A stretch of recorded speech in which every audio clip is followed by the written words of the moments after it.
সুখবর সুখবর সুখবর সোনালী মুরগি ও ব্রয়লার মুরগি ক্রেতা ভাই ও বন্ধুদের জন্য দারুণ এক সুখবর। যারা সোনালী মুরগি কিনতে ইচ্ছুক, 1 থেকে 1.5 কেজি ওজনের সোনালী মুরগি পাওয়া যাচ্ছে 200 টাকা কেজি। যারা ব্রয়লার মুরগি কিনতে ইচ্ছুক, 2 থেকে 3 কেজি ওজনের ব্রয়লার মুরগি পাওয়া যাচ্ছে 150 টাকা কেজি। কবুরহাট বাজার, রাসেল ব্রয়লার হাউজে এখনই চলে আসেন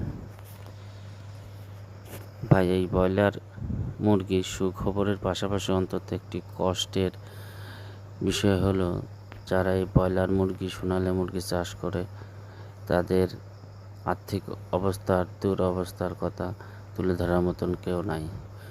1000 ব্রয়লার মুরগি পালন করতে যেয়ে 20,000, 30,000, 40,000 টাকা ক্ষতির সম্মুখীন হচ্ছে। এই সেক্টরের দৃষ্টি আকর্ষণ করছে